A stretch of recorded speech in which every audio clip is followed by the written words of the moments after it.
Yesiers, jumpa lagi dengan saya Marcel di Fakta Alkitab.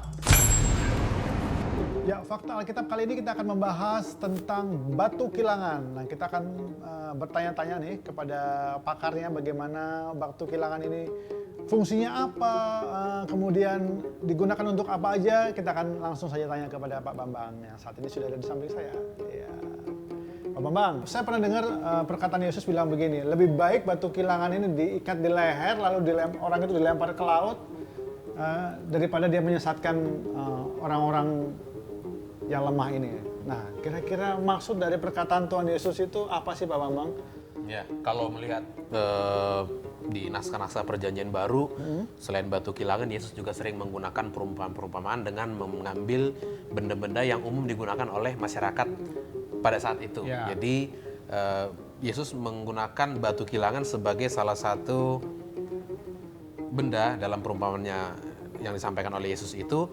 Nah, ini kalau kita melihat dari batu kilangan itu sendiri kan ini bendanya dari batu. Betul. Berat ya. Mungkin kalau diangkat juga repot kita kalau ngangkatnya. Iya, Nah, betul, Pak. jadi itu batu kilangan karena sangat berat itu menunjukkan bahwa manusia atau orang-orang yang dimasukkan oleh Yesus pada saat itu menunjukkan bahwa orang yang melakukan kesalahan yang sangat berat itu harus diberikan hukuman yang setimpal juga. Oke. Itu menyatakan beratnya kesalahan yang dilakukan oleh orang tersebut, penyesat atau orang yang berdosa tersebut.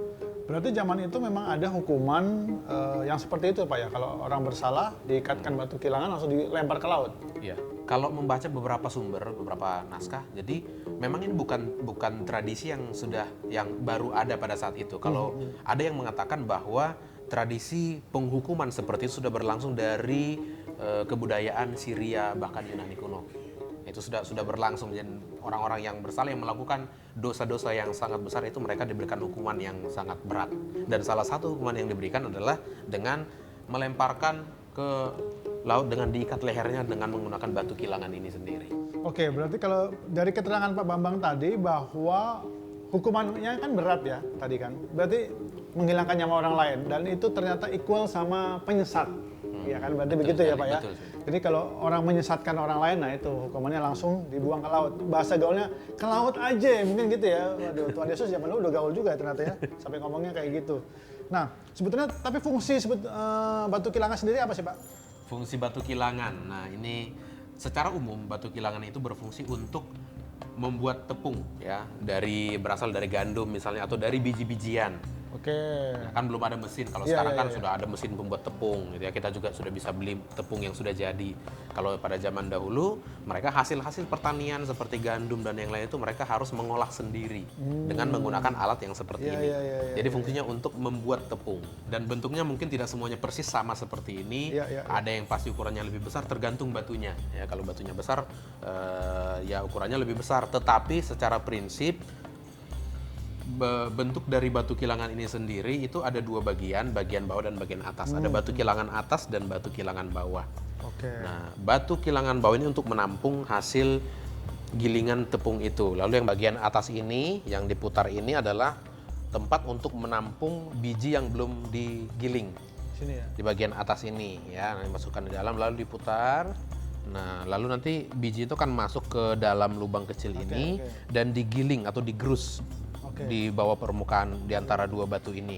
Nah, setelah tepungnya sudah halus, dia akan keluar di sini. Jadi dikeluarkan dari bagian ini. Nah, kalau di Perjanjian Lama banyak kisah-kisah yang menceritakan bangsa Israel bahkan ketika mereka di padang belantara, mereka juga mengolah dengan menggunakan batu kilangan ini. Ketika mereka menerima mana dari Tuhan, itu mereka mengolahnya membuat menjadi tepung dan itu diolah dengan menggunakan batu kilangan.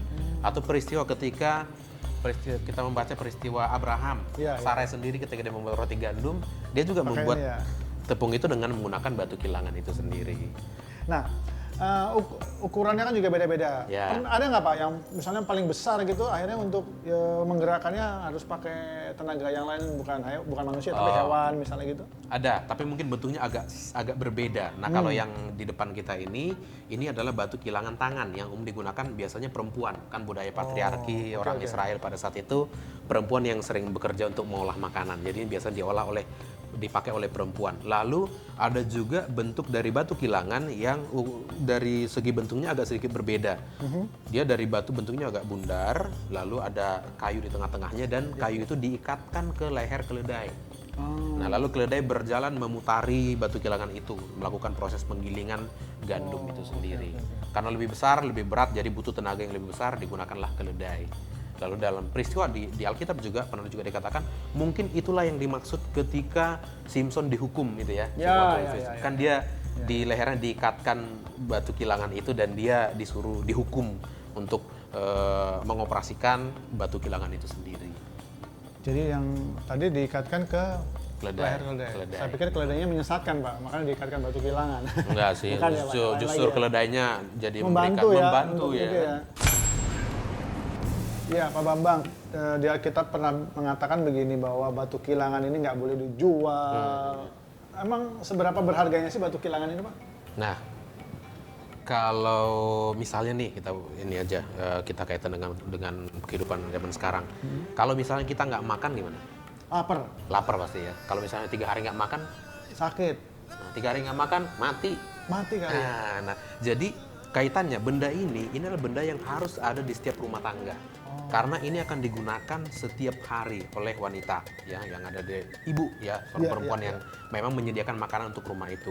Jadi kalau misalnya benda ini sampai tidak ada dalam satu rumah, tentu mereka nggak bisa makan, mereka akan terlantar. Dan kalau misalnya dalam satu waktu di rumah itu mereka punya utang atau mereka memiliki masalah ekonomi, tidak mampu untuk mengupayakan makanannya sendiri, benda ini tidak boleh dijual, tidak boleh digunakan sebagai jaminan.